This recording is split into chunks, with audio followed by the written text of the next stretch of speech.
Bom, para quem não conhece, o Carlos, ele é conhecido nosso já, né, de algum tempo, né? E ele é um cirurgião, né? E hoje ele veio trazer esse tema tão que tanta gente, né, procura e se confunde com tantas coisas. Então, o Carlos vem esclarecer um pouquinho, né, para nós, é, de tantas dúvidas que nós temos aí. Carlos, é com você, a hora que você quiser compartilhar. Você vai compartilhar a tela? Eu vou Então, sim. tá. Primeiro eu vou agradecer o convite, né, acho que é a primeira vez que eu estou falando nesse grupo aqui. Eu tenho os conhecidos aí da Seara, né, então a gente já, alguns são familiares. Então eu queria agradecer a todos vocês pelo convite de estar aqui. Eu vou me apresentar rapidamente. Eu sou cirurgião, né, que nem ele falou.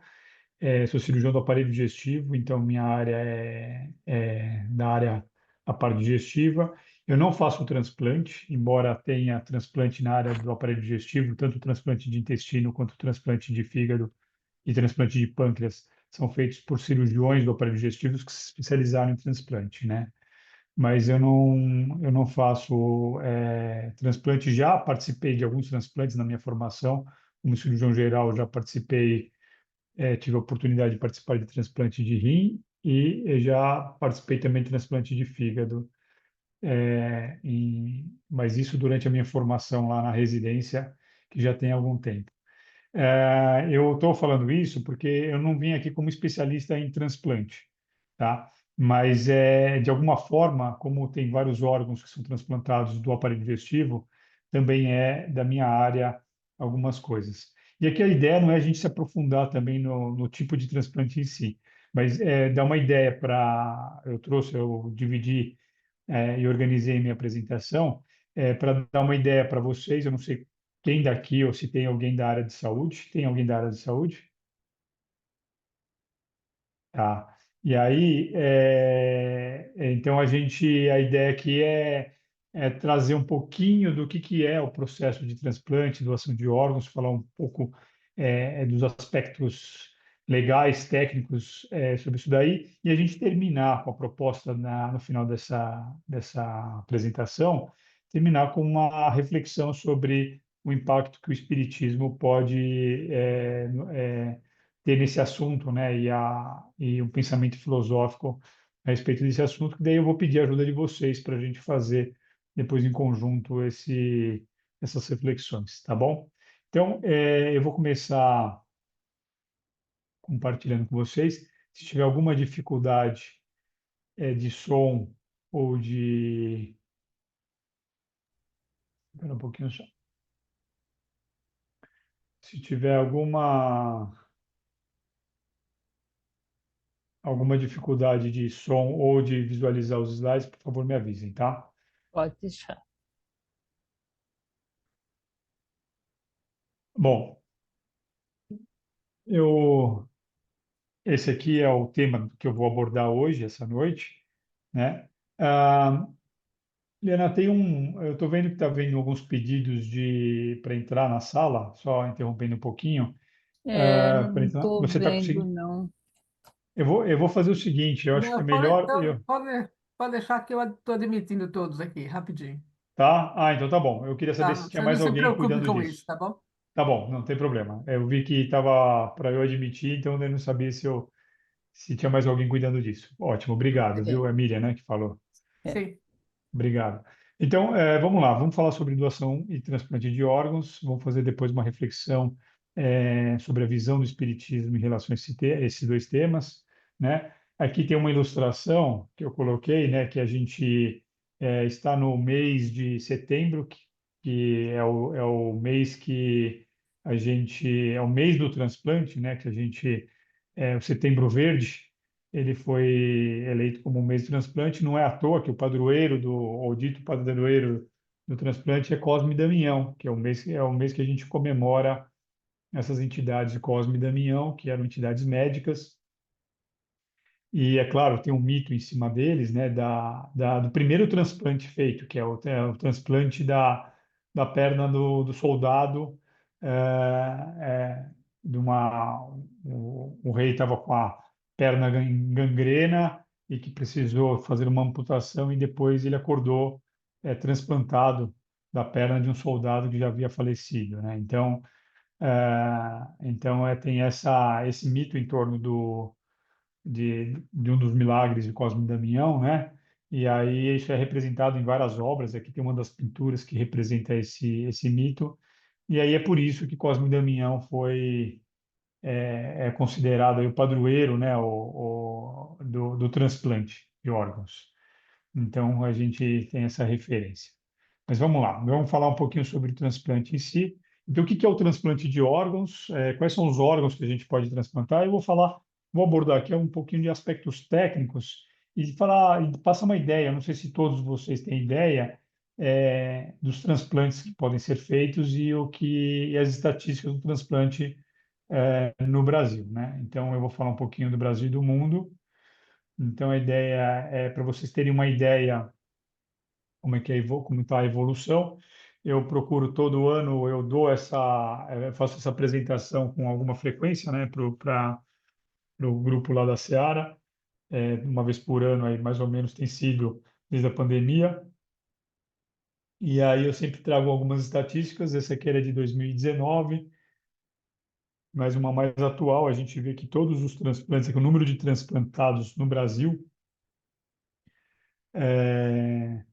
é, do Brasil, desculpa, o número de transplantados no mundo, de transplantes realizados no mundo, isso aqui é tirado de uma organização Observatório do Transplante Internacional, de onde eu tirei esses dados, e a gente vê que é um número que está sempre em crescimento, né? Então, o transplante é um tratamento médico para diversas doenças em que a gente não consegue recuperar a função do órgão e a gente consegue hoje fazer transplante. Então, por exemplo, a gente aqui para vocês terem uma ideia, né? Então ali, ó, vocês forem ver, embora esteja um número sempre crescente, inclusive o transplante de intestino, você vê que pensando em transplantes mundiais, né, é muito pequeno ainda o transplante de intestino, comparado, por exemplo, com o transplante de rim, que é um dos primeiros órgãos sólidos a serem transplantados com sucesso, né?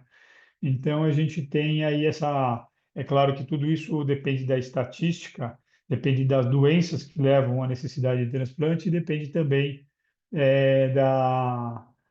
da eficácia também desse tratamento para as doenças que acabam exigindo essa substituição do órgão, né? Então, a gente vê ali o pâncreas, não é um transplante muito realizado porque a gente consegue suprir as suas funções de outras formas, né? Então, o diabetes, por exemplo, e outras doenças que poderiam justificar um transplante de pâncreas, elas têm outras alternativas de tratamentos bem eficazes. E, aí, por outro lado, a função do transplante do pâncreas ela não é tão eficiente assim, então acaba sendo um número muito menor.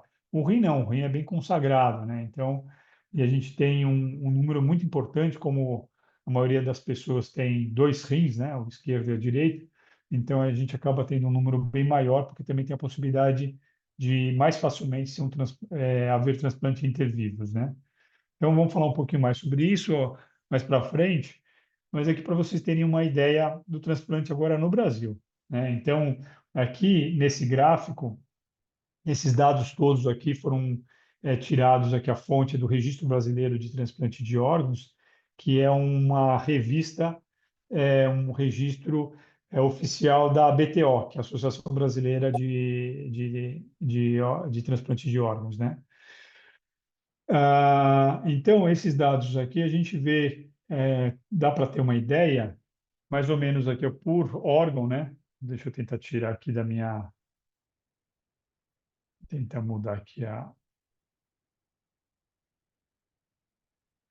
Então, dá para ver aqui nesse gráfico à esquerda, mais ou menos a necessidade de transplante, que é claro que a necessidade é sempre maior do que o número transplantado, e os transplantes realizados aqui no ano de 2024. Então, eu busquei atualizar aí com os últimos dados que a gente tem estatísticos, né? E a gente vê aqui a evolução ao longo dos anos, né? Então a gente viu que ali, ó, na época da pandemia, a gente teve um vale ali de doadores efetivos. E o que que é doadores efetivos? É o número de doadores, né? Então, pessoas que faleceram e que a família concordou em que doassem os órgãos e que de fato foram doados, porque muitas vezes, apesar do desejo, os órgãos não podem por algum motivo serem aproveitados, né? A depender da causa da morte, a depender de uma série de fatores. Eu vou falar isso mais para frente, tá? Então, para a gente ter uma ideia aqui, que esse número aqui ele oscila. Já tivemos números ligeiramente maiores, mas a tendência é sempre de aumento, tirando essa situação que houve na pandemia, que até por conta das mortes por infecção ou dúvida da infecção, acabam sendo até mais difícil de você ter doadores por conta disso. Por exemplo, a infecção, ela pode ser um motivo de rejeição, né,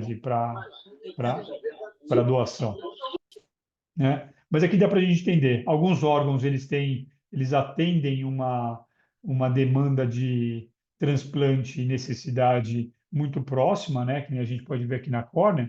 Mas a grande maioria dos órgãos, olha só, a gente tem uma discrepância muito grande entre a necessidade de transplantes que a gente tem e os transplantes ou seja, pessoas na fila aguardando o transplante e transplantados. Aqui a gente olhando por esse gráfico aqui, a gente vê que a maioria deles é a metade ou menos da metade o número de transplantes realizados ao longo do ano, né? Então, os anos anteriores não é muito diferente disso entre demanda e realização de transplante. Aqui em cima tem um pouco dos números absolutos estatísticos, né? E aqui eu vou falar um pouquinho para vocês, um pouco desses números também. Então, só para a gente entender assim, ó, se a gente for pegar no ano de 2024, nos anos anteriores, eram números com proporções muito semelhantes, mas com volume menor, né? Então, está sempre crescendo essa lista. Mas, ó, novos que entraram na lista de transplante em 2024, a gente tem no ano passado, 45 mil pacientes novos entrando, né, em alguma lista de transplante, ou seja, para aguardar algum órgão a ser transplantado.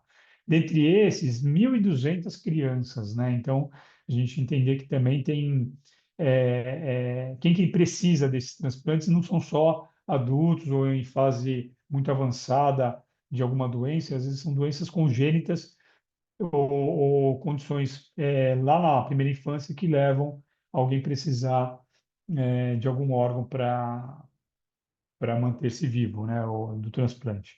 Tá? A gente tem uma mortalidade em relação ao número de óbitos mais ou menos estável, né? Então 3.700 óbitos de pacientes que estavam na lista aguardando o transplante e acabam morrendo aguardando esses órgãos, né, que acabam não sendo recebendo o transplante, ou recebem e não tiveram sucesso no transplante. Aliás, digo, esse número aqui é só dos que estavam aguardando, que não chegaram a ser transplantados, né? Isso aqui não é mortalidade no transplante. Então, é um número razoável, né? A gente entende. E os doadores, né? Então, a gente tem, ó, para a gente ter uma ideia de proporções, né? No ano passado, a gente teve 15 mil notificações, ou seja, potenciais doadores. O que que é isso? São pacientes que estão lá no hospital, obviamente, né? Ninguém vai ser, normalmente não é porque teve um óbito em casa, não dá para ser doador, mas os pacientes que estão no hospital, eles são notificados como potenciais doadores e que levou algum motivo a excluir esse paciente como doador, né? A principal, então, assim, desses 15 mil, 10 mil acabam sendo não doadores.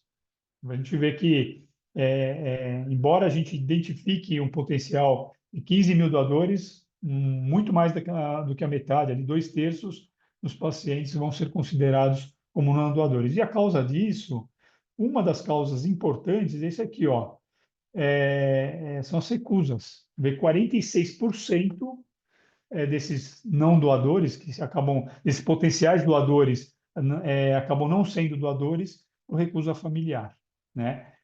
Já vou falar um pouquinho como é que funciona você querer ou não querer ser doador, de órgãos e o que a gente tem que fazer, eu vou falar isso para vocês também. Mas é para vocês entenderem qual a importância, né, da decisão que a gente pode tomar sobre ser ou não ser doador. Ó, se a gente for ver, 8 mil, mais de quase 9 mil famílias foram entrevistadas desses potenciais doadores, ou seja, muitos desses não doadores, eles foram classificados como não doadores por algum outro motivo que foi excluído, mas muito deles chegou a ter a entrevista familiar e aí por conta da recusa familiar que acabou não sendo doador, né? Então a gente entender esse número vai ser mais importante pelo que a gente vai discutir mais à frente, tá? Então, aqui é o percentual que a gente tem de. Espera só um pouquinho, eu tirar aqui da frente.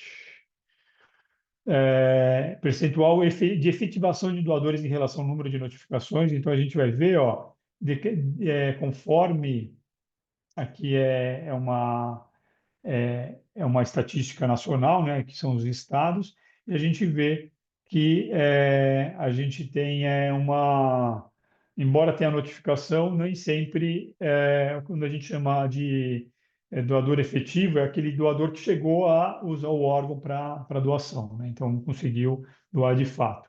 Então a gente vê que alguns estados eles têm entre ter essa notificação, embora tenha uma notificação, esse paciente virar esse cadáver, né, esse paciente que faleceu, ele virar um doador efetivo, ele tem um índice muito baixo, né? Abaixo, alguns estados até abaixo de 10%, tá bom? Então, são alguns números aí para a gente ter uma ideia da ordem de grandeza da dificuldade que é o transplante, né? Então, e aqui agora eu vou fazer uma breve histórico, só para a gente também entender o que é o, qualquer história do transplante, né? Então, a gente vai ter que voltar lá atrás, em 1800, 1870, que a gente falava de transplante, a ideia era de transplante de pele, né? Então, você tinha lá a pele, que você pegava a pele e transplantava ela de um lugar para o outro, pode ser até intervírus ou do próprio paciente, e se transplantava a pele de uma região para outra, e é isso que se conhecia como transplante, basicamente. Olha só o salto que deu na história, né? Então, em 1912, a gente teve um prêmio Nobel de Carrel, que foi um médico vascular, que ele descreveu a técnica de sutura de vasos, os vasos sanguíneos. Por que isso é importante? Porque um órgão para ser transplantado de um lugar para o outro, de um indivíduo para o outro, né?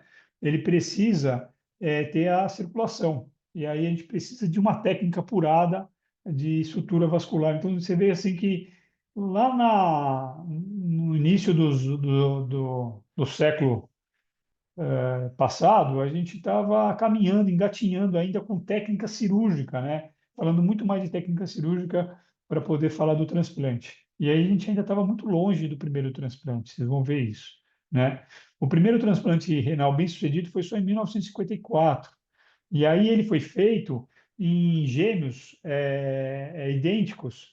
E isso, com certeza, foi isso que permitiu, porque a gente não tinha nem muito conhecimento sobre imunossupressão, o sistema imunológico, o que era rejeição, etc. Né? Para a gente falar em transplante de cadáver, a gente também tem que ver que essa história ela também aborda o que é o conceito de morte para a medicina, porque para você transplantar um órgão, você precisa desse órgão viável. Mas como é que você vai ter esse órgão viável sem circulação, por exemplo? Então é muito difícil você ter um órgão que depois cessada a circulação sanguínea, você consiga manter esse órgão viável por muito tempo, por um tempo razoável para você chegar a ponto de fazer o transplante. Então você vê como a ideia não é a gente se ater aos detalhes técnicos da história, mas entender a complexidade que é do caminho para a gente chegar nos dias de hoje, né? E a gente teve depois, lá na década de 60, o prêmio Nobel para os pesquisadores que descobriram as bases da imunossupressão. Ou seja, a gente estava falando de imunossupressão, a gente não sabia como lidar, como é, é, é, provocar uma imunossupressão para poder evitar uma rejeição de um órgão, por exemplo, né? A gente não tinha nem ideia, foi na década de 60. Então, não é uma história muito longa se a gente parar para pensar, né? E aí, continuando a história aqui do transplante, a gente vê lá 62, transplante de rim, pulmão, fígado, falando já de doador cadáver, tá? Então, lá depois de 67, o primeiro transplante de fígado bem-sucedido.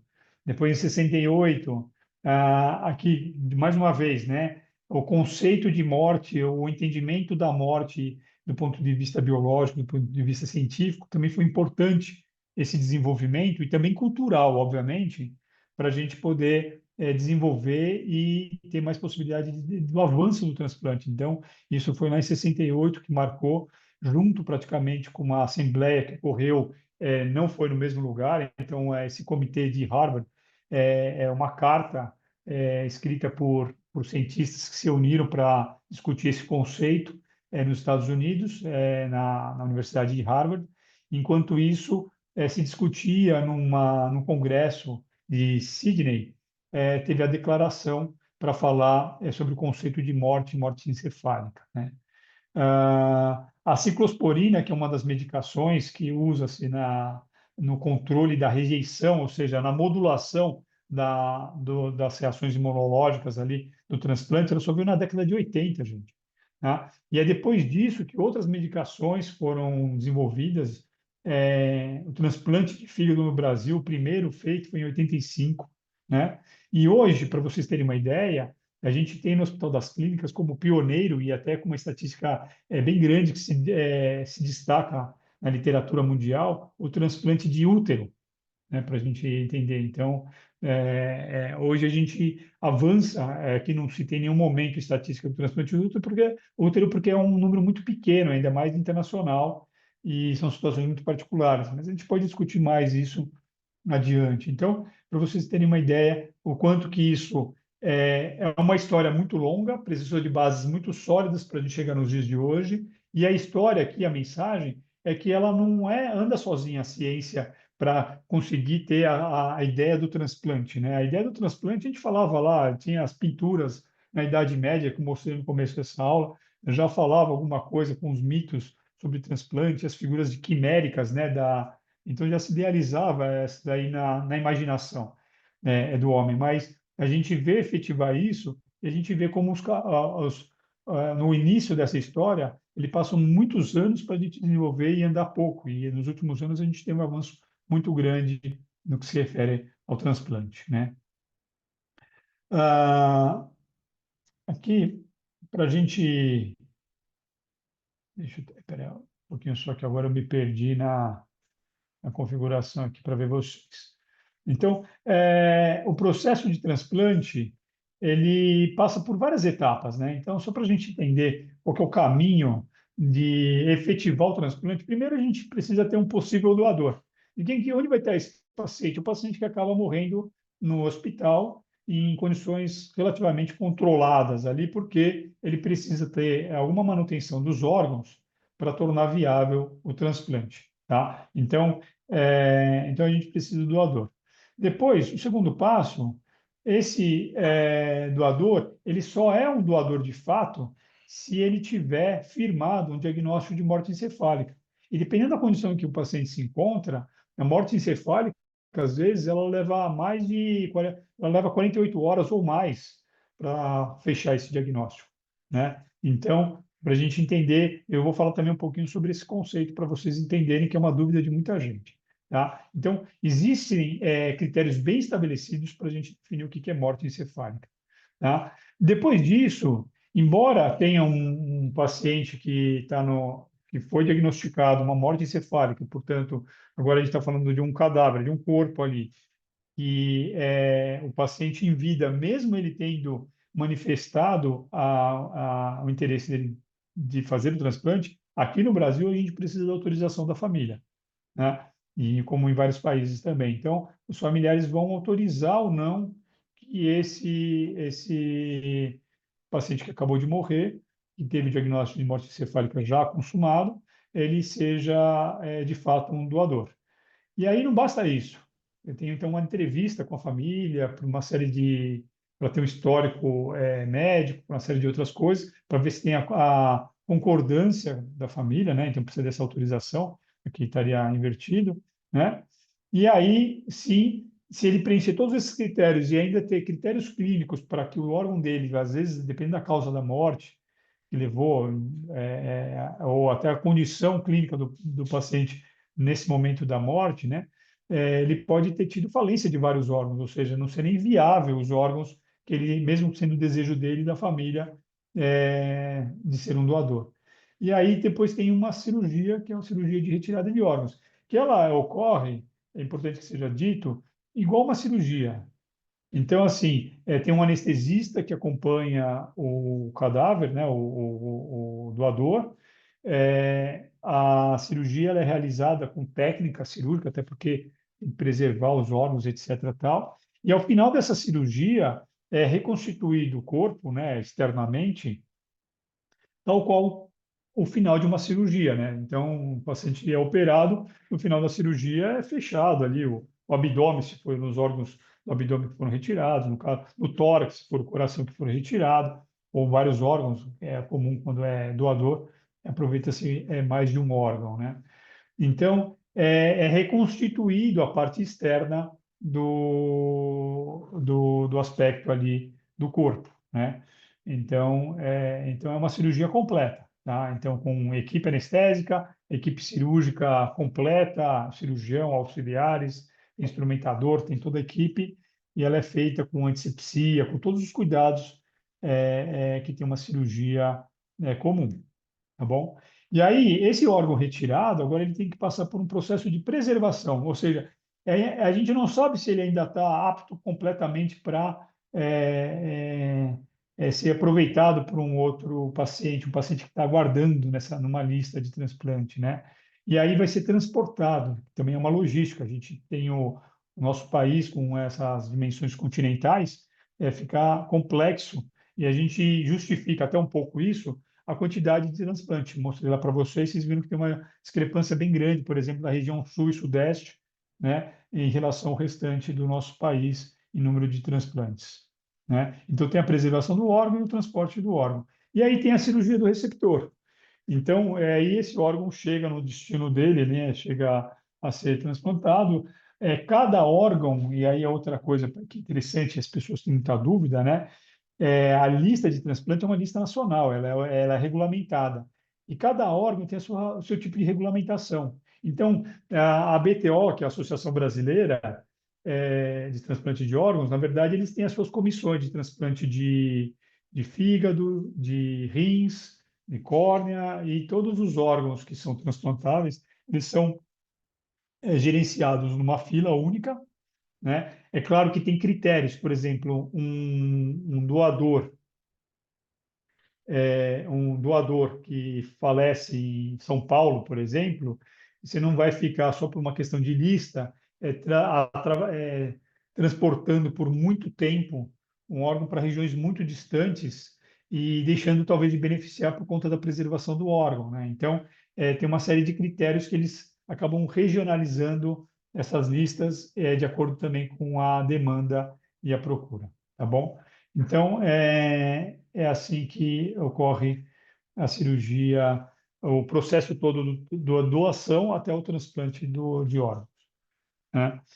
E aí a gente tem que trabalhar o conceito de morte, né? O que que é morte? O conceito de morte para a ciência, para a medicina, ela já passou por vários conceitos, né? Vários entendimentos, vamos dizer assim, né? Então, o que que é morte? É parada de respirar? É a parada cardíaca? Então, parou a circulação, morreu, né? Então, era fácil de entender, né? A gente sabe que a parada de respirar não é. E aí, quando vieram os recursos avançou a medicina nos recursos de suporte ventilatório, que você consegue fazer isso até fora do hospital, começar esse suporte fora do hospital, você teve a parada de respirar não atendia essa demanda.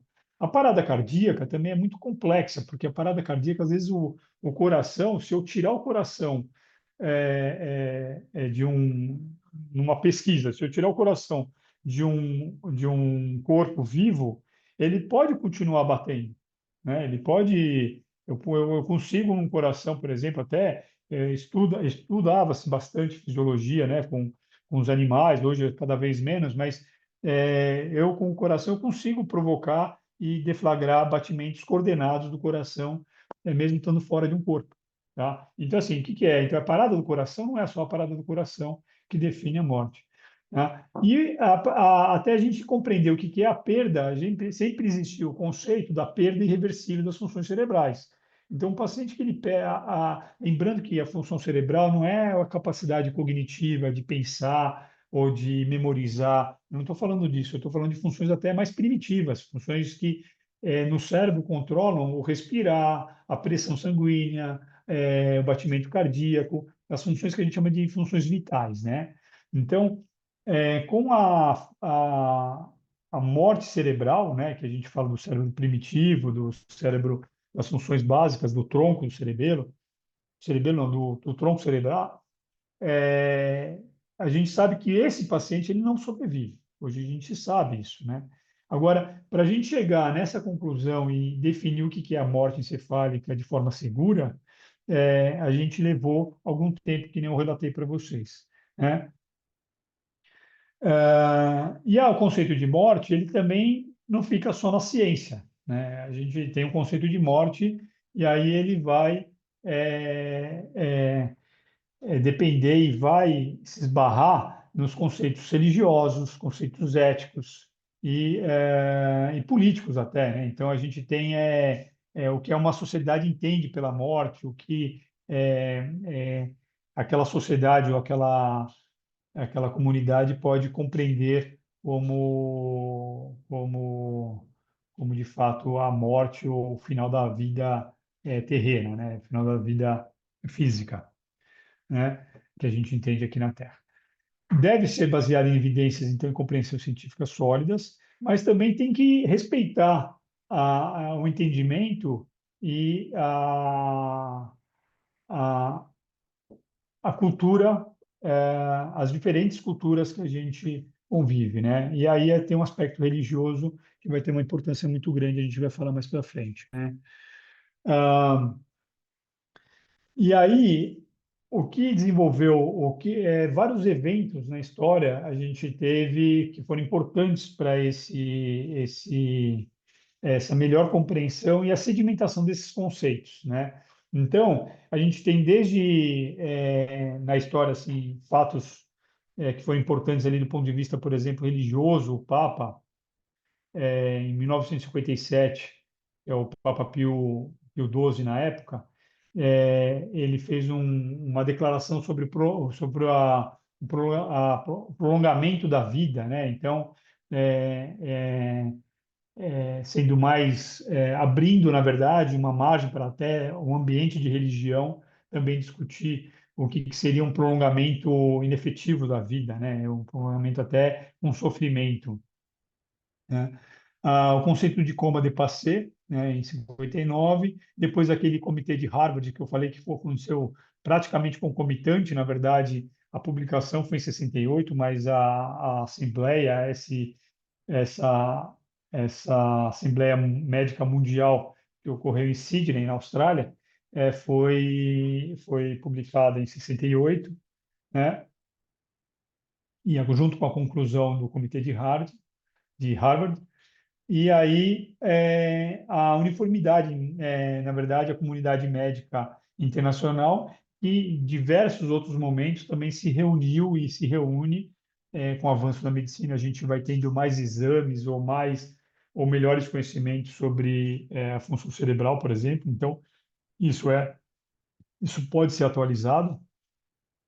Então, a gente tem hoje na ciência internacional, na medicina, a gente tem uma uniformidade em dizer o que que é a morte cerebral, né? O que que é a morte encefálica, né? Aqui a gente tem, para vocês tentarem entender, quem que regula isso daí, na verdade, como eu disse a vocês, isso não é uma determinação individual de um país ou de outro, de um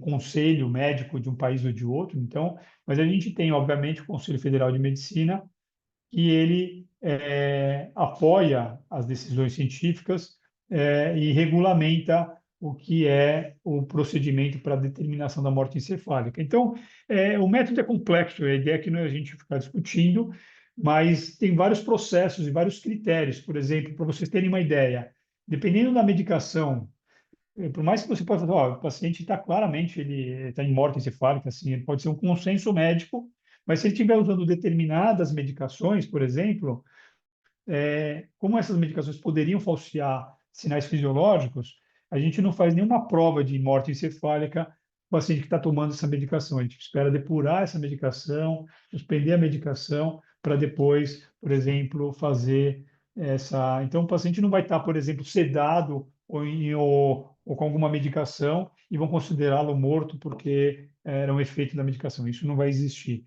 Eu estou dando exemplos assim básicos são coisas que eu ouço falar que passam na dúvida de muita gente que não é da área ou não se depara na área, né? Então, e é bem complexo.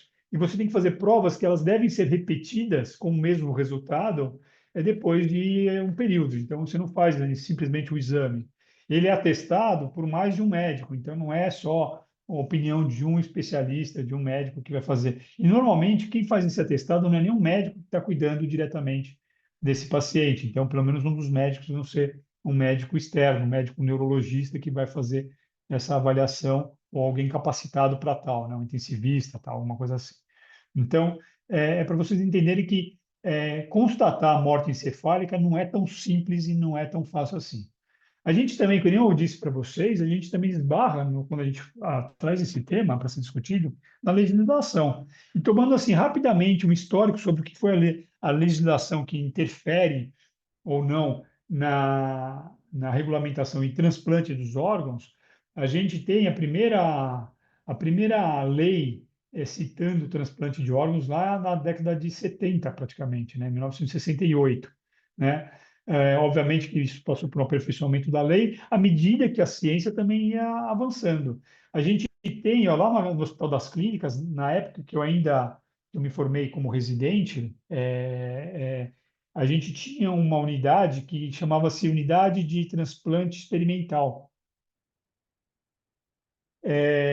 A experimental era uma unidade experimental. A ideia para um leigo é que estão fazendo experiência. Não é que tem fazendo experiência, é que, na verdade, para um transplante sair de uma condição experimental para uma condição sólida que a gente tem hoje, né? Ele leva, às vezes, muito tempo, porque você precisa de passar por um processo de aplicação desse transplante, de conhecer os números, de você usar para o tratamento e consolidar os conceitos de quais pacientes são melhor beneficiados ou não em cima disso. Então, são tantos assuntos e tantos conceitos que devem ser discutidos e desenvolvidos para que a gente saia disso. Então, tudo isso para passar a ideia para vocês de que a história e o avanço do transplante é também algo muito recente e que está em um progresso grande, né? Então, lá em 97, para vocês terem uma ideia, houve uma tentativa de modificação da legislação vigente para a gente passar por uma condição que existe em vários países, por exemplo, Portugal é um deles, né? De que de todo cidadão, ele é um doador presumido. Então, assim, eu nasci, eu sou um doador presumido. Então, o que faz eu não ser um doador? Na verdade, eu posso me declarar a qualquer momento, não quero ser mais doador. Então, nessa época, não sei se alguém daqui lembra ou teve a oportunidade na época, de quando você ia renovar a carteira de trânsito, né, a carteira de habilitação de trânsito, você podia, e também na identidade, mas é que a identidade, teve uma época que ela não vencia, né, ela é quase que vitalícia, né, não tinha uma data de vencimento, mas, enfim, quando a gente ia renovar, lá naquele momento que você estava lá confirmando o endereço, aqueles dados todos, eles perguntavam lá, tinha uma última pergunta, esse é doador de órgãos de transplante, né? Hoje ainda é assim, então quem fez o... Mas não é essa lei que está prevalecendo, né? Mas você pode se declarar doador, agora é o contrário, você pode se declarar doador se você quiser, no momento, por exemplo, de você fazer a renovar a sua identidade. Então, isso só para ter esse registro. Mas o que vale hoje mesmo é o que a gente tem desde 2001, que é o consentimento familiar, que na verdade sempre foi isso. Então, assim, embora teve ali num curto período de tempo, de 97 a 2000, essa ideia de que todo mundo era doador presumido, ninguém virava doador à revelia da família. Então, quando havia uma morte, ali, tem todo aquele processo de comunicação dos familiares, etc., dentro do hospital, obviamente, né? Então, tinha essa abordagem da família e, obviamente, os familiares, quando não havia um consenso ou havia uma recusa, ele acabava não sendo doador, aquela pessoa que acabou de falecer, né? Mesmo que ele tivesse manifestado ou deixasse registro do seu desejo por doação. E é assim que prevalece até hoje, né? Vou falar algumas coisas que a gente acrescentou. Então, uma delas é essa do documento, que agora, em vez de você declarar como não doador, você pode declarar como doador. Mas isso só vai ter efeito, de fato, se sua família e quem for tomar essa decisão depois de ter falecido, estiverem sabendo e autorizarem, né? Tá? Então, aqui é só para a gente ter um comparativo de vários países, qual que é o modelo de consentimento, né? Então, você pode, aqui no Brasil, né, o opt-in é que optar por ser doador. Então, você tem que ativamente se declarar doador para você ser doador e, obviamente, vai precisar do consentimento familiar obrigatório. Você pode ter isso registrado e hoje a gente tem até uma campanha que eu acho que veio dos últimos anos, se não me engano, do ano passado para cá. Quem quiser pode fazer um registro que é gratuito no cartório e dá para fazer isso online, não precisa fazer presencial. E você pode ter um documento com um registro eletrônico, tudo, e que você pode retirar a qualquer momento. Então, ele pode perder o valor dele. Então, você pode ter um documento registrado de que você deseja ser doador. Isso vai ajudar, talvez, numa decisão familiar ou para dar um respaldo para a família sobre sua decisão. Mas, na verdade, na prática, você só é doador se a sua família deixar você ser doador, tá bom? Então, nos Estados Unidos também você tem que optar por ser doador, né? Tem que declarar, na Alemanha também. Na Espanha, na França, por exemplo, e em Portugal, eles têm um modelo do contrário. Todo mundo é doador presumido e você não quer ser doador, você declara em algum momento. Também é um processo fácil de declarar como não doador. A gente tem. Não é à toa que, por exemplo, a Espanha é um dos países que tem, quando a gente vai ver em números absolutos, não é o maior país de transplante, mas quando a gente vai ver em número em relação populacional, né, que a gente é por milhões de população, a gente vê que a Espanha é um dos países que tem maior índice de transplantes, tá? E Portugal também vem crescendo nesses índices, tá bom? É que só para a gente ter uma ideia. E aí, como vocês viram, né, não só aqui no Brasil, mas especialmente no Brasil, a gente tem a recusa familiar como um número importante para não ser doador, né? Então, a gente tem vários aspectos. Aqui eu trouxe para vocês, desculpa que essa referência ficou ali muito pequenininha, mas eu tenho esse trabalho. É um trabalho de uma tese de um enfermeiro que participava do processo da doação de órgãos, né? Então, existem uns órgãos que a gente chama de OPO, né? Que é responsável pela captação de órgãos de uma região. Dependendo da região, se ela é muito ativa, até tem várias OPOs hospitalares, né? Então, por exemplo, em São Paulo, a gente tem vários centros de transplantes, então tem mais de uma OPO. Então, era um enfermeiro que trabalhava numa dessas OPOs, lá no Hospital das Clínicas, e ele fez a tese dele baseado nas entrevistas com as famílias, né? E ele pegou lá de um número grande de entrevistados para doação de órgãos e foi atrás das principais motivos de recusa. Então, esses aqui são os principais. Então, assim, ó, a recusa da religião. Então, por motivos religiosos, embora a gente não tenha nenhuma religião cujos seus representantes, por mais que se oponha ao transplante de órgãos, à cirurgia de transplante e não veja, se oponha, mas a gente sabe que os preceitos religiosos eles podem influenciar ao transplante e doação de órgãos, né? Outra recusa, outro motivo que pode levar essas pessoas a se recusarem nesse trabalho, que esse trabalho apurou, veja, esse trabalho não é tão recente, mas eu não acredito que tenha mudado muito, é a expectativa de um milagre. Então, assim, embora a pessoa ache que não, minha religião não se opõe ao transplante, mas a expectativa de um milagre, de alguma coisa aconteça, eu vou querer esperar até o último minuto ali que a pessoa pare o coração e tudo mais, tá? Se prender a esses conceitos sobre alguma reversão de uma situação assim que seja inesperada pela ciência, mas que possa acontecer. A gente também vai falar um pouco sobre o que o espiritismo acha disso, né? O apego ao corpo, então, assim, é aquele conceito que os familiares... Veja, aqui eu estou falando que é a recusa familiar, porque aqui, talvez essa discussão, infelizmente, ela é pouco aberta, é uma discussão desse tipo, dos familiares com a pessoa ou com o potencial doador, né? Então, é só a gente ver quando que é a última vez que vocês conversaram, alguém daqui dessa sala, dessa reunião, conversou com algum familiar sobre isso. Normalmente, são poucas pessoas que conseguiram oportunidade de uma conversa como essas, né?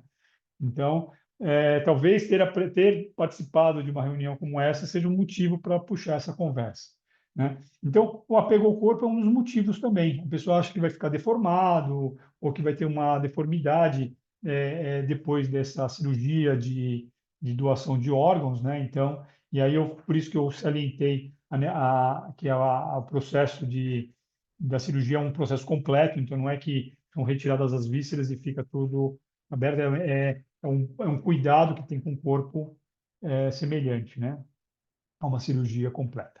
A memória, né, então eu respeito a memória do falecido, né, a,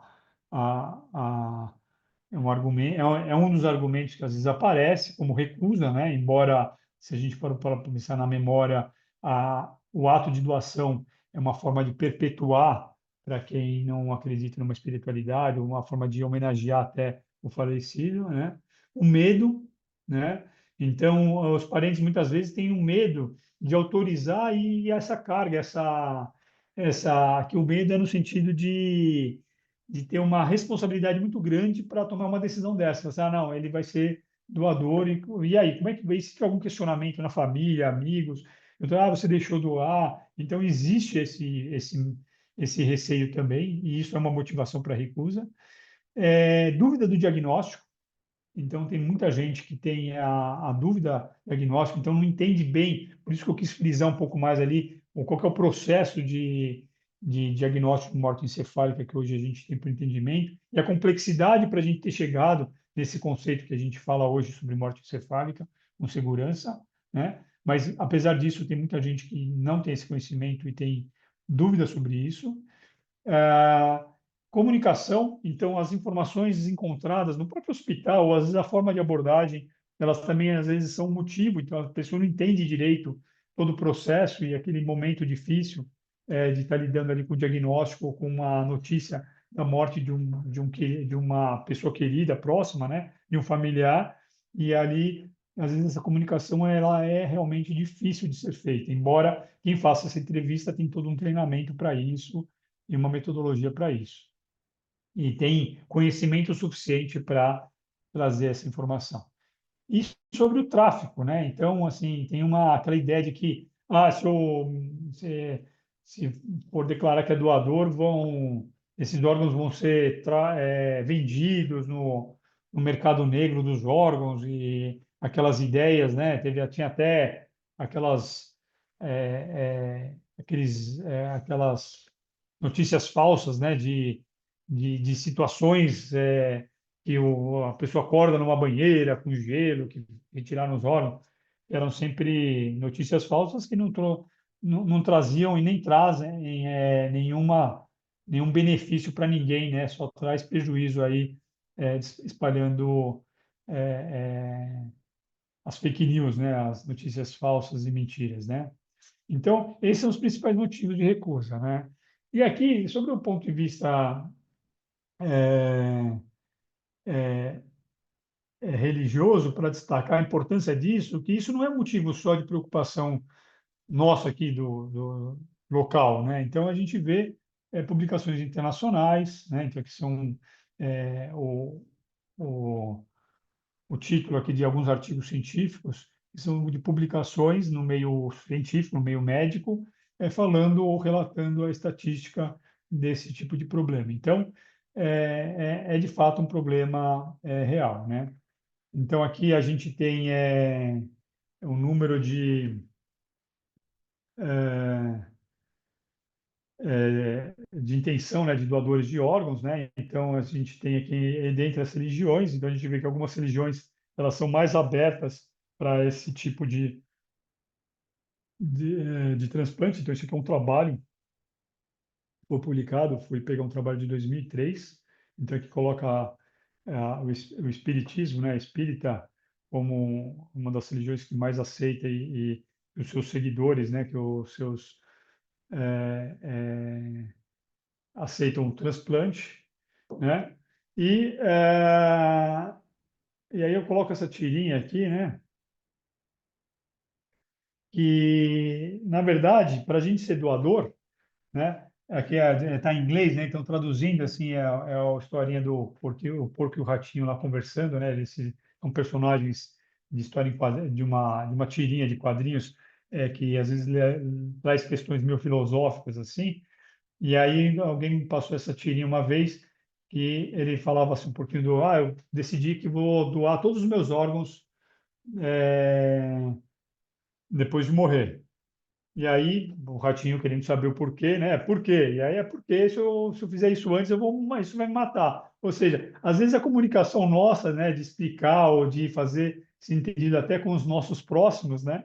Então, assim, quem na verdade não entendeu a pergunta foi o porquinho e deu uma resposta óbvia, né? Que é claro que vai ser depois de morrer, né? Então, o porquê dele era muito mais a fundo. Então, a gente aprofundar essa discussão, ela é importante. Então, fazer reuniões que a gente está fazendo, como a gente está fazendo aqui, a gente discutir com parentes ou com amigos sobre esse tema, é uma coisa que é válida, porque não só traz para a gente um enriquecimento de discussão, de aprendizado com a opinião dos outros, mas também a gente consegue talvez colocar e ter oportunidade de colocar um desejo nosso, né?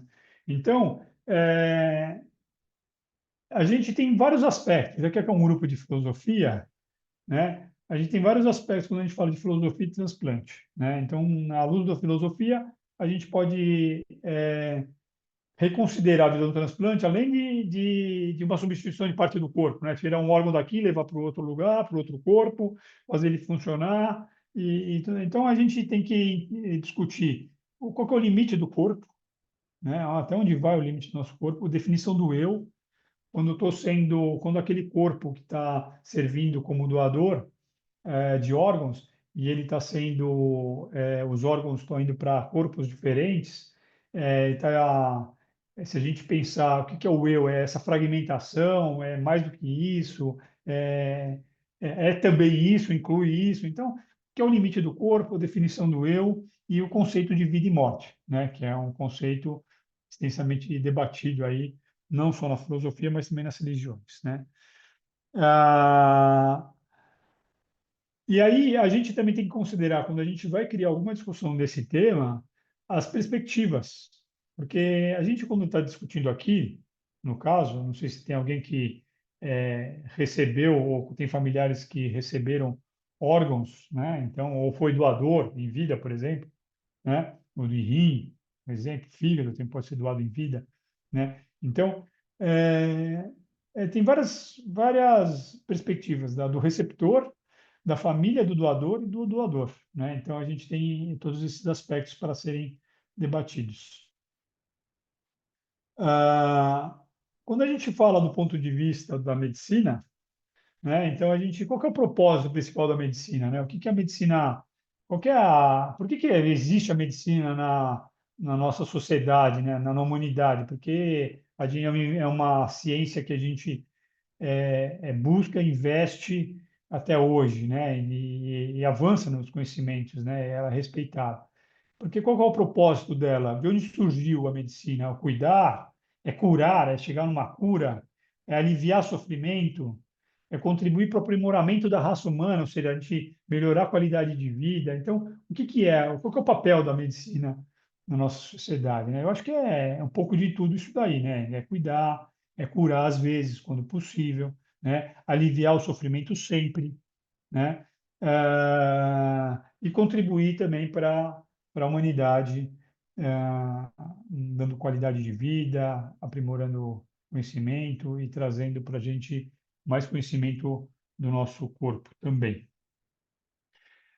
Transplante de órgãos e doação, se a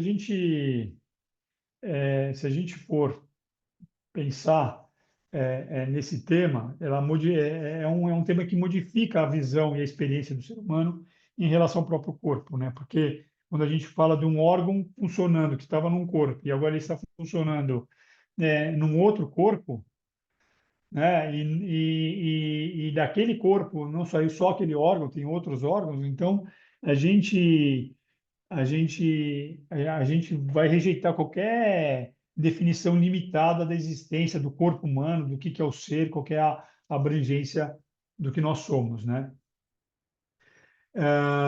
Então, tem questões éticas, então a doação de órgãos, e isso envolve muitas coisas. Por exemplo, é uma discussão ética a gente saber você pode ser doador e vender o órgão, né? Então, no Brasil é impossível, a lei não permite, né?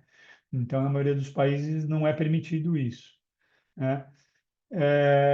Questões ainda filosóficas sobre a metafísica da natureza da realidade, né? Então, o que que a gente é, o nosso ser, e epistemológicas da natureza do conhecimento, né? Então, o que que a gente conhece hoje e o que que o nosso conhecimento até os dias de hoje vão interferir no que a gente tem de conhecimento sobre o nosso ser, sobre o nosso corpo e sobre a vida e a morte, né?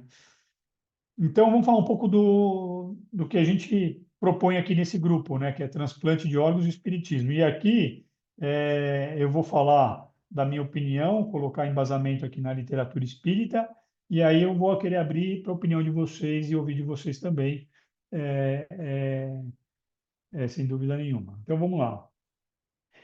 Quando eu fiz essa apresentação pela primeira vez, pensei quais são as possíveis preocupações que algum espírita poderia ter em relação à doação e transplante de órgãos, né? Então, pensando no doador, né, será que o doador ele vai ter alguma sensação negativa, porque ele vai passar ali por um procedimento cirúrgico, retirada do órgão? Será? Puxa, a gente vê nas literaturas espíritas lá de André Luiz, olhando aquelas inscrições super, e não só do André Luiz, né, mas aquelas inscrições de romances espíritas que falam da sensação do espírito ali junto ao corpo que está terminando a vida, né, parando ou até sofrendo alguma condição física. Será que a doação de órgãos, né, esse procedimento cirúrgico que vai ser feito depois da morte encefálica, ela gera algum tipo de sofrimento para o espírito, né, que está naquele processo de desprendimento? A gente sabe também que o processo de desprendimento ele não é tão rápido, não é instantâneo, né, depois da morte. A gente conhece bem. Então, será que esse impacto da falta do órgão no perispírito vai ter algum impacto? Então, a gente pensa naqueles romances também que Memória de um Suicida, né? Que ele tem a deformação das mãos porque ele teve na morte dele teve algum impacto que ele trouxe para o perispírito dele, ele plasmou aquele defeito no perispírito dele da condição que ele tinha quando encarnado, né? Então, será que a retirada do órgão agora vai impor ao perispírito alguma deficiência, algum problema, né, para o órgão espiritual, né, para o corpo espiritual, vamos dizer assim. E o receptor? Será que tem uma influência energética do doador como receptor? Ele vai receber um órgão que vem de uma outra pessoa. Quem que era aquela pessoa? A gente não sabe na maioria das vezes, mas será que vai ter alguma influência negativa, né? E a influência do doador também, o desencarnado, né? Então, o espírito que desencarnou, cujo corpo foi utilizado os órgãos para doação, isso já foi até tema de novela, né? De se apaixonar e tudo mais. Será que tem alguma interferência, né? Então, pode ter esse questionamento. Mudanças no comportamento por influência do órgão recebido. Será que a mudança do comportamento, vamos imaginar que a pessoa que está lá numa lista de transplante precisando de um órgão para sobreviver ou para sair de um processo de sofrimento de uma diálise, por exemplo, que às vezes é feita 3 vezes, 4 vezes por semana, fica ligado lá numa máquina para poder fazer uma diálise. Isso no órgão do rim, que a gente consegue fazer a diálise, no fígado, por exemplo, a pessoa está sofrendo de outras formas e outras falências orgânicas, a pessoa vai estar sofrendo de outras formas. Será que essa pessoa que depois que recebe o órgão e passa a ter uma vida, uma qualidade de vida muito melhor, né, do que ele estava vivendo até aquele momento com a falência do órgão dele, ou sem o funcionamento do órgão dele, será que isso não basta para ter, já não é uma influência muito grande para mudar o comportamento, o entendimento do que é a vida e a valorização da vida, né? Então, ou será que isso é uma influência do receptor, né, do externo, daquele órgão só, né?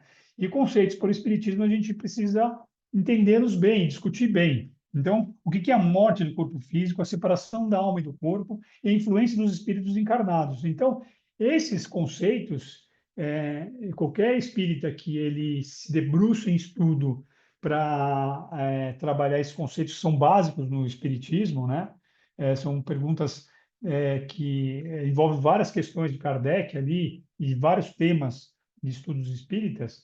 Então, eles precisam ser bem estudados para a gente não ter nenhum entendimento errado daquilo que eu falei no slide anterior.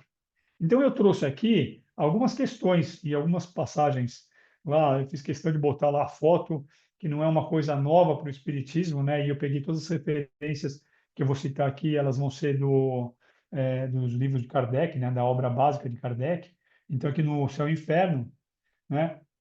A gente tem aqui está a página para quem quiser acompanhar ou depois buscar, né, na referência, a matéria inerte é insensível. Após a morte, estando o corpo separado da alma, pode ser livremente mutilado que nada sente. Então está lá no Céu e Inferno, né? A gente tem a referência aqui embaixo para vocês verem, né? No capítulo 1, itens 3 a 9, e também tem no livro do Kardec, no livro dos Espíritos, a questão 156.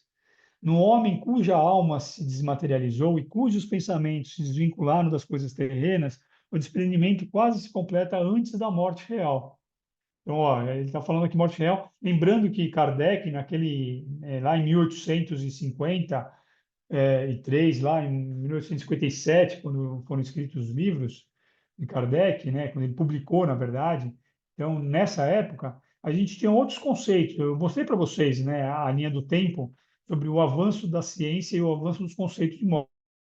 Então, não adianta os espíritos falarem o conceito de morte encefálica, falar sobre outras coisas, mas aqui o que ele coloca claramente era o conceito de morte para eles, que era a parada, provavelmente circulatória, que era o corpo vive ainda a vida orgânica, que no meio desse segundo trecho, que eu tirei também esse é do Livro dos Espíritos, né? E aí, ou seja, com a ideia de que foi passada uma ideia pelos espíritos, né, pela resposta dos espíritos, e que pode existir uma condição em que você prolonga a vida orgânica, e especialmente hoje, naquela época não, mas assim, a gente consegue ver uma célula, por exemplo, fora do corpo, saber que ela tem um funcionamento, é claro que vai ser limitado, se ela fazia parte de um organismo complexo, não é uma bactéria que vive um ser unicelular, uma célula fora do corpo, ela vai ter suas funções biológicas ainda ativas por algum tempo. Então, eu consigo, por exemplo, uma célula muscular ou um ventre muscular provocar estímulos que vai contrair até um determinado momento que vai ter exaustão, né, dessas células, ou ela vai, por falta de nutrientes, etc., e oxigenação, ela vai acabar entrando em morte celular, né? Então, assim, a vida biológica, a vida orgânica, que foi o termo que ele usou aqui, né, ela pode persistir, embora a alma, né, que ele colocou, que é o espírito ali, já penetrou a vida espiritual e somente se tiver alguma ligação, são esses liames bem frágeis, né? Lembrando que assim o paciente, eu mostrei para vocês, né?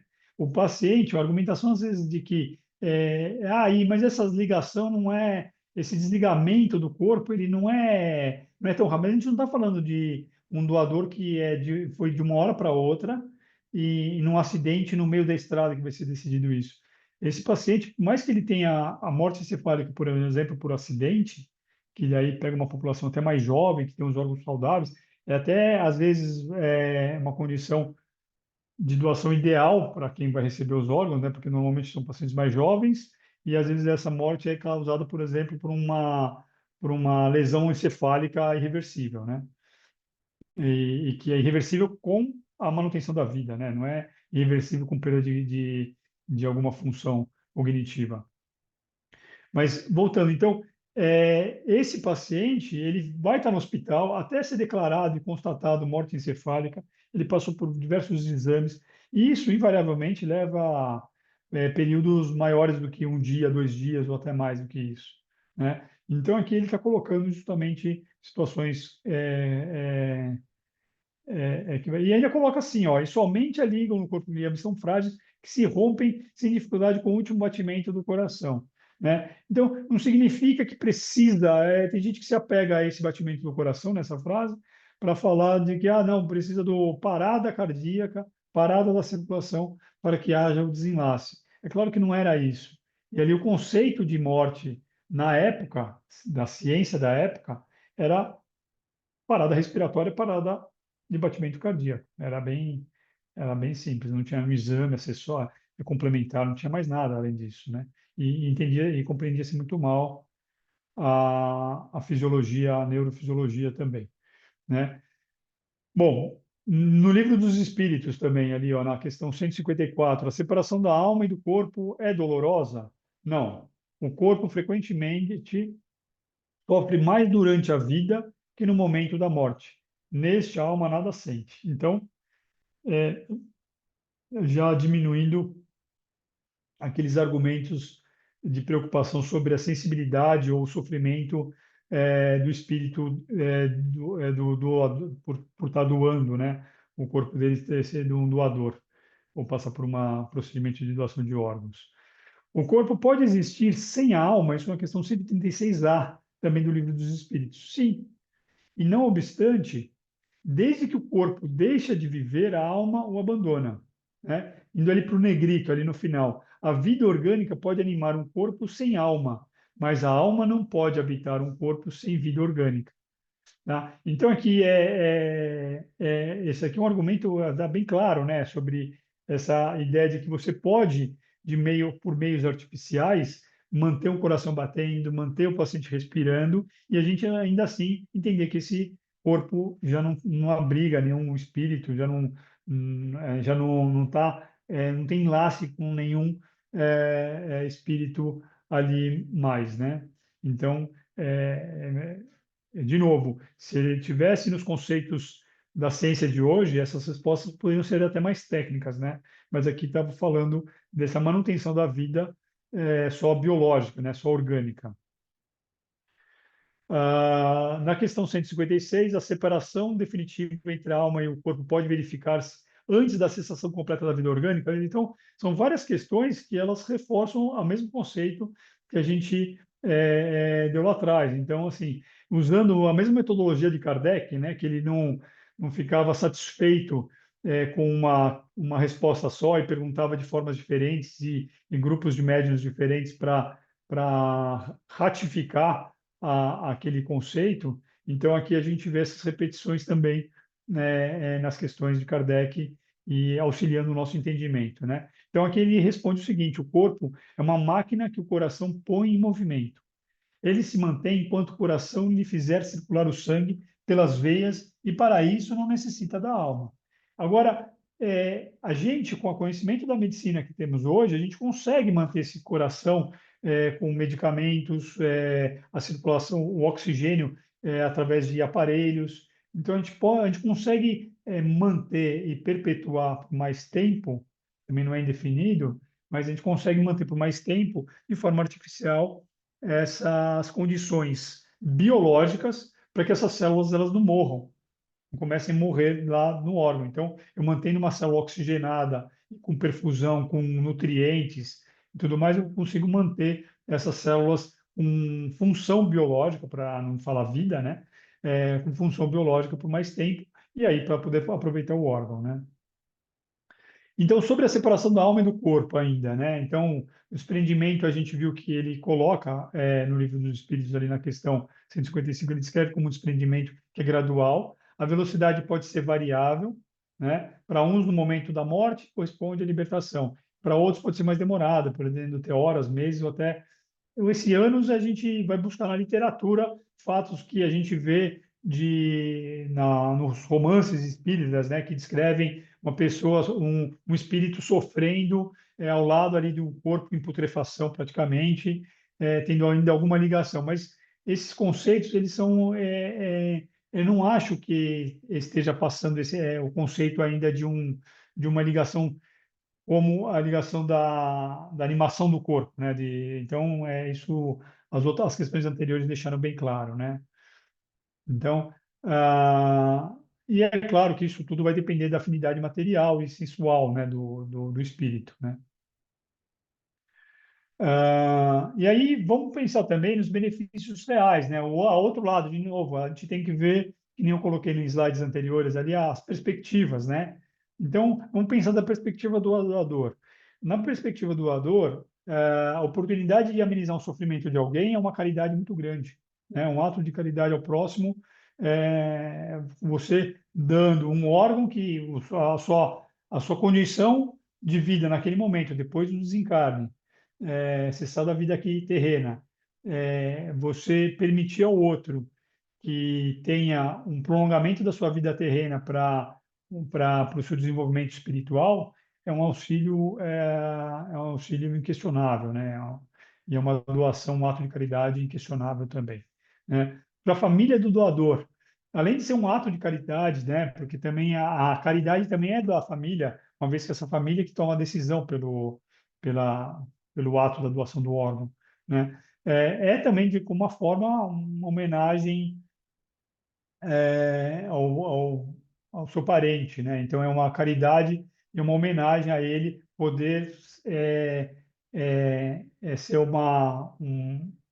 uma esperança de vida para tantas outras pessoas, porque ele não está beneficiando uma outra pessoa, né? Ele está beneficiando, o coração pode ir para um paciente, o rim esquerdo para outro, o rim direito para outro, o pâncreas para outro, o fígado pode ser até dividido, né? Entendeu? E o fígado dividido a gente usa para criança. Então, então pode ser doador. Então, assim, um doador, ele beneficia isso se a gente não falar em doação de pele, de ossos, de outros tecidos também, né? O receptor. Então, o receptor, ele vai ter uma oportunidade de ter melhores condições no seu corpo físico. Então, ao invés de sobreviver ali a custas de diálise ou de uma condição é, muito limitada, né, e até condenada, né, porque sabe-se que algumas doenças, a gente sabe que a evolução natural, a história natural daquela condição, a gente sabe que ela é muito limitada, né, e muito, muito pequena. Então, prolongar a experiência naquela encarnação é realmente uma oportunidade, né? E vivenciar essa experiência de estar recebendo de alguém que não conhece, não sabe quem é você, e também, então, seja uma doação, você não sabe para quem vai os órgãos e você não sabe de quem está recebendo. Então, um ato genuíno de amor de um desconhecido para você, para aquele receptor de órgão, né? E a família do receptor também, né? Eu tenho essa perspectiva que é vivenciar esse ato de caridade que está beneficiando o seu familiar, uma pessoa que você gosta, né? Prolongar a convivência com esse receptor e em melhores condições, né? Porque as condições anteriores, estava lá na fila de transplante, não era uma condição fácil, nunca é, né? Então, a gente entender tudo isso traz para a gente uma outra perspectiva sobre o que é a doação de órgãos e o transplante de órgãos. Aqui algumas chamadas aí das campanhas, né, do Setembro Verde, é o mês que estamos, para atentar para a doação de órgãos.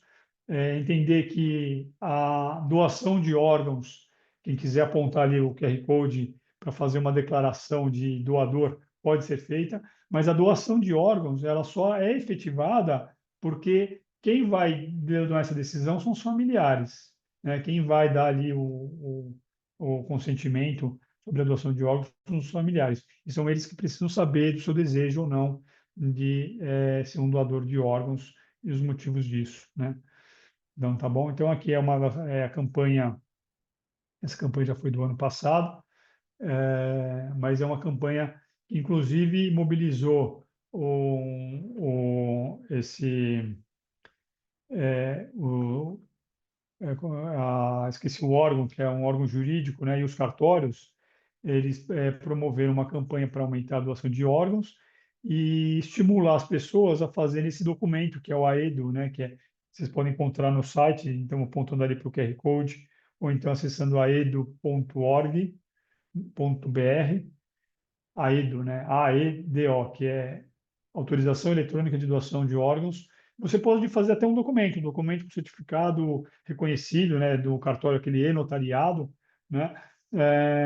Você passa por uma entrevista para declarar que você é doador, igual você faz no certificado digital, né? Então você agenda isso daí e você, na hora de fazer essa entrevista, você escolhe, inclusive, o que você quer doar. Mas, eu quero ser só doador de coração e fígado. Coração, fígado, são órgãos sólidos. Né? Então, mas eu quero doar tudo, inclusive pele, osso. Então, você pode fazer uma declaração oficial dessas em vida, né? E é claro, de novo, mas só vai ter valor. Qualquer documento só vai ter valor se ele tiver o consentimento dos familiares. Então, a gente precisa também conversar com os nossos familiares que decidirão sobre o destino dos nossos órgãos aí quando eventualmente. Essa aqui é a minha declaração que eu fiz já. Então, eu tenho a declaração de doador de órgãos e aí eu vou abrir para discussão do grupo de vocês. Peço desculpas aí, a gente deixei 5 minutos, sei lá quanto que é, acho que era 1h30, né? Não, deixei só 5 minutos para discussão, mas a gente pode, por mim, pode estender, se vocês assim desejarem. Essas entradas e saídas da internet me atrapalharam um pouco, mas deu certo. Tudo bem. Pode, pode perguntar diretamente? Tudo bem. Pode. É, Carlos, doutor Carlos, ou professor, ou Carlos, companheiro? aqui eu estou. Se a gente estiver no consultório, podia ser também Carlos, Legal. não tem problema. Você mencionou a questão da vida, o uso de máquinas, né? Enfim, vida superficial, né? A utilização da, de recursos para manter o corpo. Na Isso. realidade, isso também se constitui um problema, né? Porque seria manter para aproveitar os órgãos ou, às vezes, para aproveitar até o último suspiro para ver se acontece o milagre. Como é que vocês lidam com isso? Existe uma discussão, quando a gente discute sobre esse assunto, existe um conceito da distanásia, né? Então, tem Isso. a eutanásia e a distanásia também, né? Então, a gente fala da eutanásia e todo mundo esquece que existe. Então, a distanásia, na verdade, é um prolongar de um sofrimento, é você causar uma morte até perturbada, né? Por procedimentos desnecessários, uma série de outras medicações, tratamentos, assim, que não vão levar a nada, não vai mudar o prognóstico, não vai melhorar a qualidade de vida e não vai trazer nenhum daqueles princípios, né, que a gente pensa do papel da medicina, por isso que eu coloquei aquele slide, né? Qual que é o nosso papel? Ele é curar, mas peraí, curar até que custo, né? O que que eu estou querendo? Tem cura aquilo que eu estou tratando? Então, aliviar o sofrimento. Aliviar o sofrimento, às vezes, não é prolongar o batimento cardíaco ou a função, né? Não vou nem falar da vida, porque ali não, talvez não tenha nem, muitas vezes, esse prolongamento ocorre por uma falta de comunicação entre o desejo de familiares e tudo mais, e a equipe médica, o entendimento ali, às vezes precisa chegar num consenso para diminuir, para reduzir os esforços, né, que a gente costuma falar, mas todos esses recursos artificiais, que mantém o corpo, de novo, a função biológica, a função orgânica, com algum funcionamento. Então, isso é uma preocupação na medicina. A distanase é um problema, né? Então, é um problema que é até antiético você provocar isso, né? Então, agora, é claro, a gente precisa de ter esse diálogo com os familiares para eles entenderem que interromper ou não oferecer um tratamento, né, que não é tratamento aqui no caso, que a gente pode chamar de tratamento, uma distanase, né, deixar de oferecer um procedimento invasivo ou algum medicamento, na verdade, não está trazendo. Então, assim, os familiares também têm que entender isso, né? Existe essa preocupação com a maioria dos médicos. Porque, na realidade, às vezes é muito mais a questão do familiar, né? Inclusive, lá naquele romance Mensageiros, lá nos últimos capítulos, há uma menção, né? Que enquanto a família não sai de lá, o médico precisou falar. Aí ele vai ficar bom, vão para casa, daqui a pouco vocês vão É, para poder desligar, né? Porque a família fica segurando, não é isso? isso, também tem isso, né? É verdade. Também tem E, esse aspecto. Mas aí eu costumo falar, quando a gente está falando sobre esse tema com colegas ou alunos na medicina, a gente fala assim, essa comunicação, não existe desculpa para o médico, não pode existir, não deveria ter desculpa do médico, porque assim, a gente tem que entender o outro lado. Então, o médico, tem um dos trabalhos científicos que eu li para juntar para esse tema, que ele colocava inclusive isso, ele falava do aspecto da religião, e a conclusão do trabalho é um trabalho feito para o meio da medicina, né? Do médico, enfermeiro, tal, um trabalho científico.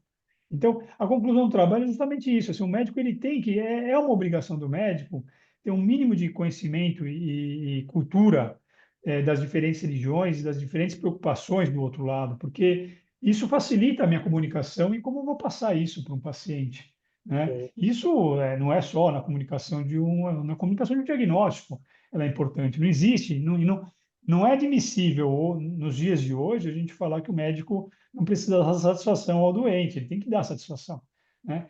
Ele tem que explicar para o doente, ele tem que encontrar uma linguagem comum com o doente, com o seu paciente, para poder entender o que está sendo feito para ele, quais são os benefícios e os riscos disso, né? Então, hoje aquela história do médico antigo que ele faz, ele toma as decisões e não comunica e ele está sempre certo e mal pode conversar com ele e teria que chamar ele de doutor, né? Mesmo numa situação assim informal que nós estamos, isso eu acho que hoje não cabe mais, né? Eu acho que isso a gente tem que fazer o contrário, se aproximar. tá, para finalizar, mais uma pergunta. Depois eu fico quieto. Existe restrição de idade para o transplante? Digamos, a pessoa já está batendo nos 80, já está bem estragado, né? Os órgãos. É, Adianta? então, a limitação ela é discutível. Para alguns órgãos existe, porque a gente sabe que o funcionamento de determinados órgãos vai ter um comprometimento maior. Você tem o próprio envelhecimento dos vasos sanguíneos, né? Eles acabam dificultando você ter uma recirculação desse órgão, né? Porque quando você vai transplantar, você coloca esse órgão no meio de conservação, né? É, que, aliás, isso aí né, uma coisa, parece, só uma coisa assim que teve um avanço muito grande que permitiu, inclusive, o transplante de órgãos ser transportado, né, para regiões mais distantes, né?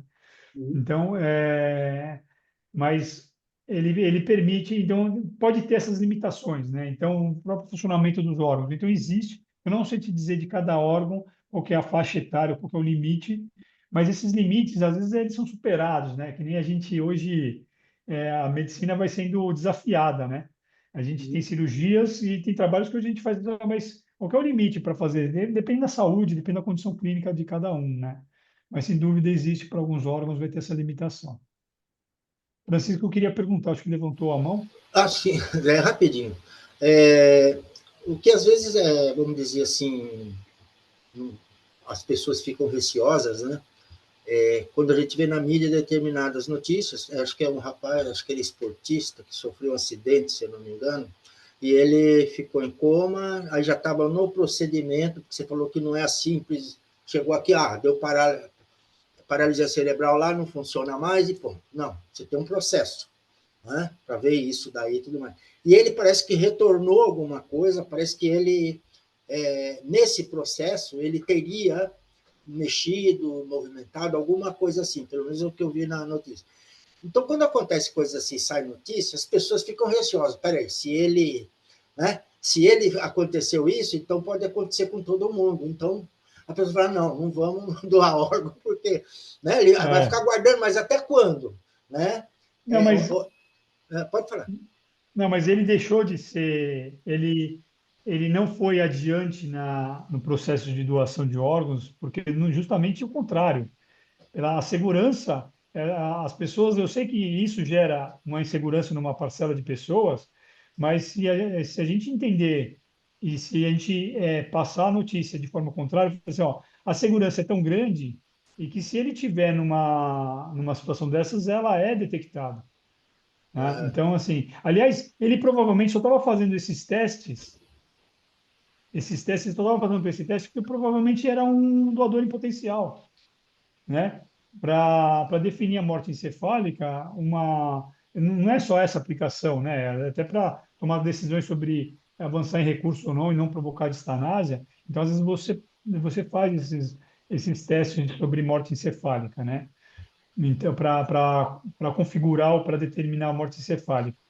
Só que é o contrário, assim, ó, justamente por existir, talvez numa situação que não tivesse isso bem determinado, sei lá, na Idade Média, talvez ele passasse como morto e não ser recuperado. Mas também na Idade Média não tinha todos os aparelhos que ele estava sendo beneficiando ele para chegar nessa situação também e manter os órgãos funcionando, né?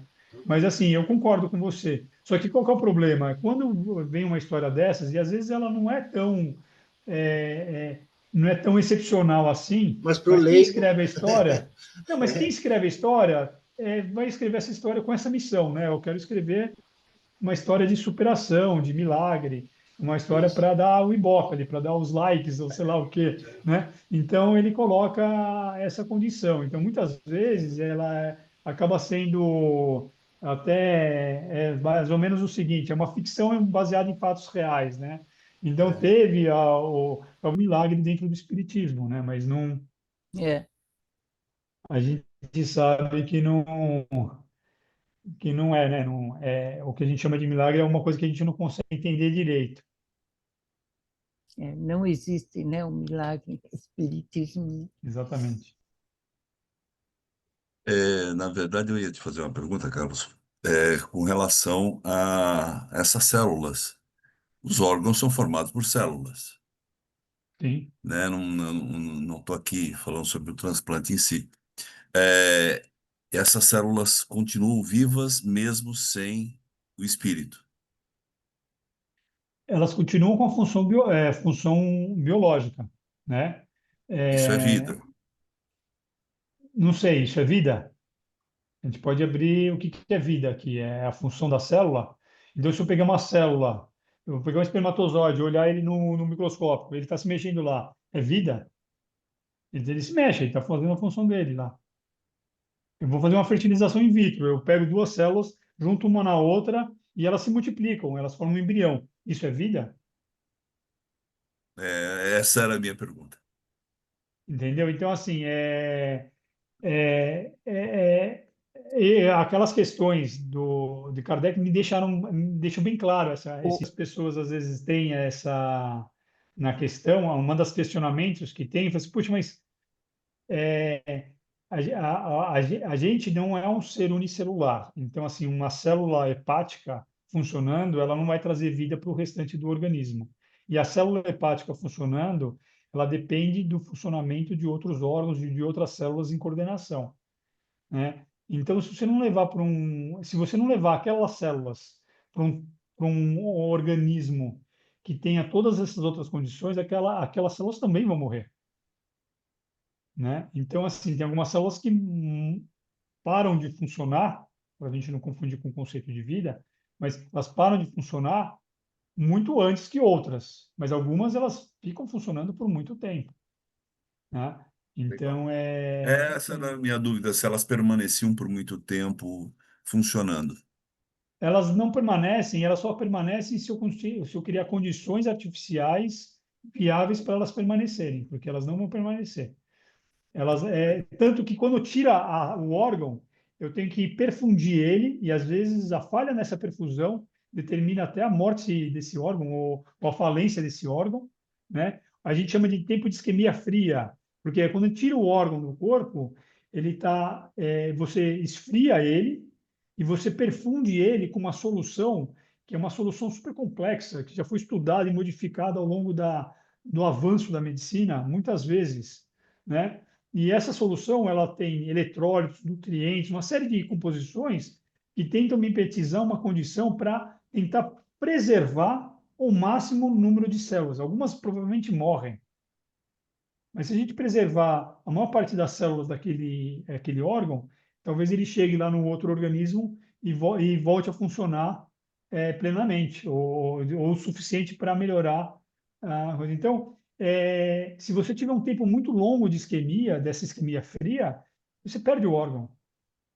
Por isso que a gente não faz o órgão em qualquer lugar, por isso que tem que regionalizar também pela distância. Tem toda uma logística para você aproveitar o máximo desse órgão, né? Tem várias outras questões aí. Então, mas eu vou levar o órgão lá do sul, do Rio Grande do Sul até a última cidade, né, do norte do nosso país. Vale a pena a gente tentar beneficiar e ter um sistema de isquemia maior, aumenta o nível de rejeição ou não funcionamento pós-transplante, né? Então, assim, é isso, é essa questão. A medicina hoje ela sabe bem que tem a limitação e essa preservação só acontece a custas de muita ciência e muita coisa artificial, inclusive a solução não é só soro fisiológico, né? A solução que joga ali, que mantém a mergulhado o órgão. Mas Obrigado, pode ter professor. certeza. Ô, Eliana, Elaine, Elaine. oi, é Gabriel, Oi, tudo bem? Gabriel tudo está bom? falando. Não, isso, eu não sei, eu gostaria que esse tema continuasse, mas não desse ponto de vista apenas técnico e da medicina, mas ele se esgotasse mais dentro da perspectiva espírita mesmo, sabe? Se puder realizar isso numa próxima oportunidade, para a gente bater um papo, eu gostaria, para a gente aprender mais, né? A gente pode pensar nisso, sim, Gabriel. Tá Tá bom. bom. Pode convidar para um segundo momento. Inclusive, eu disponibilizo uma das minhas escalas, se quiser, está à disposição. Ou eu fiquei com Pronto. medo, eu pensei que era um órgão agora, que iria disponibilizar. Doutor, Mas você sabe que a ideia que eu trouxe aqui, eu acho que fui técnico em muitas das vezes, porque assim, essa é uma parte que eu consigo contribuir para vocês. A parte do estudo do espiritismo e os aspectos filosóficos que se implicam aí, eu acho que vocês têm mais a me ensinar do que eu a vocês. Então, mas eu levantei aquelas questões, eu coloquei aqueles slides ali que são questões que a gente precisa se aprofundar Da no doutrina, né? espiritismo, na Uhum. doutrina e na leitura, né? Voltar lá para aquelas questões que eu citei, voltar lá, estudar isso aí, ler isso de novo, porque eu acho que agora a gente consegue uma visão diferente, né? A leitura é diferente, né? Então a gente isso aí eu acho que dá para vocês fazerem assim a todo momento, né? Dá para se aprofundar sem Sim, dúvida. se debruçar na doutrina, né, Carlos? Porque eu acho que a parte técnica você trouxe foi fantástica. Miriam, você quer falar alguma coisa? Não? Então tá bom, gente. Vamos Foi agradecer. ótimo, e principalmente a parte técnica, que eu não sei nada. Então, agora eu vou juntar a Também. técnica com a espírita e a filosofia, as três. Sim, sim. A Isso vai técnica ficar foi muito boa, gravado, né? preencheu a lacuna, a parte técnica. Obrigada, foi muito bom. Imagina, Muito eu bom, que Carlos. agradeço a paciência de Muito bom. vocês aí. Imagina, Carlos. Muito obrigado, tá bom? De E nada, a espero ter gente contribuído. deixa aí o convite também para as próximas, tá bom? Tá bom, obrigado, viu? Muito Abraço, obrigado. gente. Obrigada a você. Obrigada. Obrigado. Obrigado a Um abraço a todos. Obrigada todos a aí. todos. Eu, Obrigado. obrigado. Um abraço, Boa noite, boa obrigada. noite.